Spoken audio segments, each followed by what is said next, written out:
La France a enregistré ce jeudi un record quotidien de nouvelles contaminations au Covid-19. Plus de 90 000 en l'espace de 24 heures, un niveau jamais atteint depuis le début de la pandémie qui pourrait rapidement être battu en raison de la propagation rapide du variant Omicron. Respirez toujours par le nez, respirez. Très clairement, nous constatons en France ce que nous constatons dans tous les pays qui sont touchés par ce variant Omicron extrêmement contagieux, avec un doublement du nombre de cas positifs quasiment tous les 2 jours.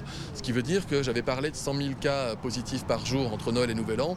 Peut-être même que ce sera très près de Noël, davantage plus près de Noël que du Nouvel An. Le Royaume-Uni a également enregistré un nouveau record de contamination. Près de 120 000 nouveaux cas enregistrés en 24 heures, liés là aussi à la propagation rapide d'Omicron.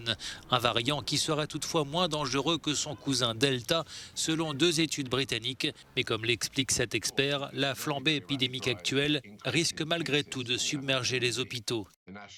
C'est évident, dit-il, plus de cas signifie davantage de pression sur les services de santé. Car même si moins de gens contaminés par Omicron risquent d'aller à l'hôpital, l'explosion épidémique actuelle peut se traduire en proportion par de nombreuses formes graves du Covid-19.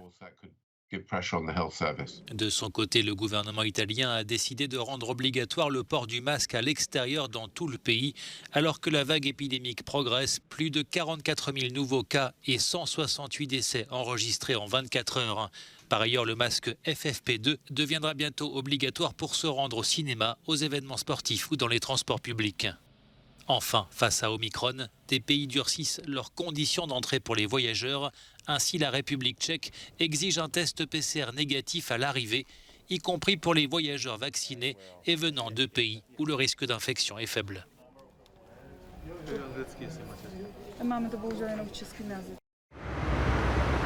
La ville chinoise de Xi'an, dans la province du Shanxi, poursuit le dépistage massif de sa population. Cette mesure a permis de découvrir près de 150 contaminations au Covid-19 ces derniers jours, ce qui a poussé les autorités locales à décréter un confinement à domicile pour les 13 millions d'habitants. À l'approche des JO de Pékin dans 6 semaines, la Chine a encore renforcé ses mesures de prévention déjà très strictes pour éviter une flambée épidémique sur le territoire. Des foyers sporadiques surviennent régulièrement, mais les autorités sont confiantes. Nous verrons probablement de petites échelles d'infection. Le risque de transmission est assez élevé, mais nous sommes pleinement préparés à cela. Dans le village olympique de Jiangjiakou, des mesures strictes ont été mises en place. Les membres du personnel et les athlètes doivent se soumettre à des tests très réguliers et éviter tout contact. Actuellement, il faut passer un test une fois toutes les 6 heures et les athlètes doivent se soumettre à un test 6 heures après leur arrivée. La Chine mène depuis l'an passé une stratégie zéro Covid qui consiste à tout faire pour limiter la survenue de nouveaux cas. Une stratégie qui semble avoir fonctionné, en tout cas selon les chiffres officiels. Le pays n'aurait enregistré que 2 décès liés au Covid en un an. Dans ce bar de Sofia, la capitale bulgare, on innove à l'approche des fêtes. Les clients peuvent à la fois venir boire un verre, mais aussi se faire vacciner contre le Covid-19. Une initiative qui remporte un réel succès. Je pense que c'est une excellente idée. C'est beaucoup plus confortable, beaucoup plus agréable. Les médecins et les infirmières sont adorables. Alors oui, je recommande sans hésiter, c'est génial. C'est vraiment mieux que dans un fourgon en plastique devant un hôpital. L'organisateur de cet événement entend donner un coup de pouce dans le pays européen où le taux de vaccination est le plus faible. La Bulgarie a désespérément besoin d'une campagne de vaccination constructive. C'est ce que nous essayons de faire ici. Nous essayons de les aider. En effet, jusqu'à présent, les institutions publiques n'ont pas mené de campagne de vaccination totalement organisée et unie. Je pense que je parle pour nous tous. C'est la première fois que le monde entier est confronté au même problème. Nous devons tous faire face à la même situation.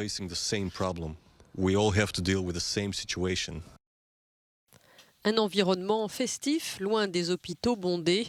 Même le Père Noël n'a pas pu résister. Un client est ainsi venu, déguisé pour son rappel vaccinal. C'est le seul bar en Bulgarie où on n'a pas besoin d'un pass sanitaire pour entrer, mais où on en reçoit un en sortant. C'est très amusant parce que la plupart du temps, les gens viennent aussi pour une consultation. Ils peuvent se détendre tout en se faisant vacciner. C'est mieux pour nous, c'est plus agréable pour vacciner. Et pour eux aussi, ils sont plus contents.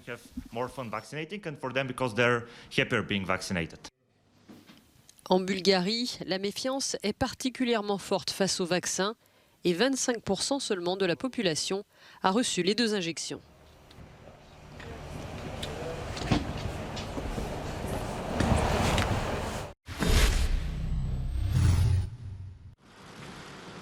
La pandémie, les tensions avec l'Ukraine ou encore la crise énergétique, autant de sujets majeurs qui étaient au cœur de la traditionnelle conférence de presse annuelle de Vladimir Poutine.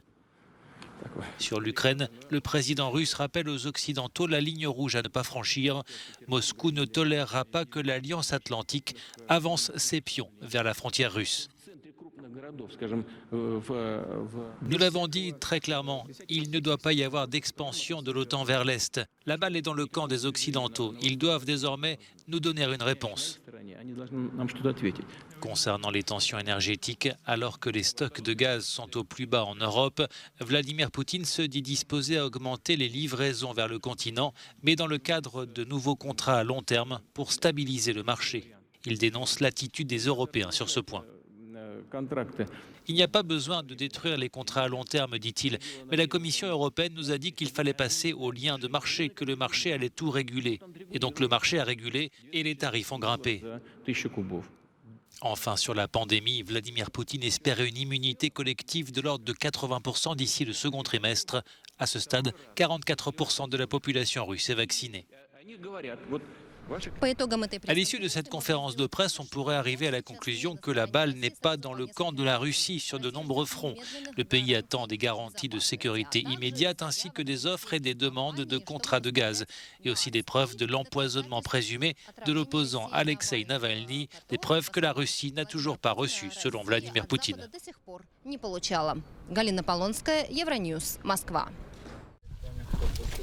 Les tensions restent vives dans le dossier de la frontière ukrainienne. Les Occidentaux ont une nouvelle fois accusé Moscou de poursuivre l'escalade et d'avoir organisé de nouveaux mouvements de troupes. Pays de l'Union européenne et États-Unis ont promis d'afficher un front uni face à la Russie, même si la diplomatie reste pour l'heure la solution privilégiée. Quels sont les facteurs de dissuasion dont dispose l'Union européenne ?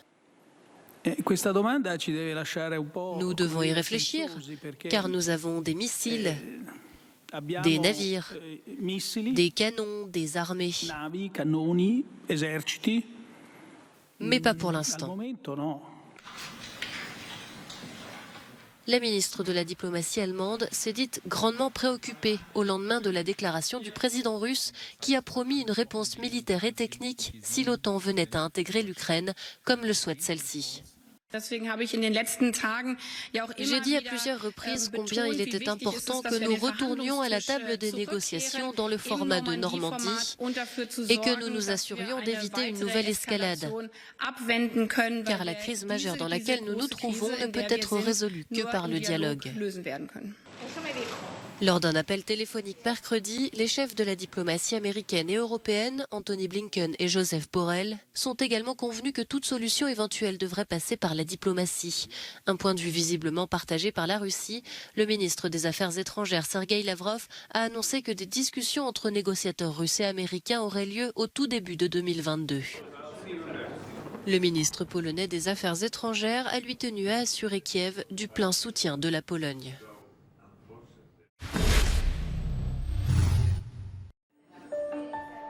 Un lacet de chaussures transformé en monstre marin, un billet de 5 € porté par des hommes minuscules, un simple verre d'eau donnant l'illusion d'une piscine ou une craie dessinant un terrain de football.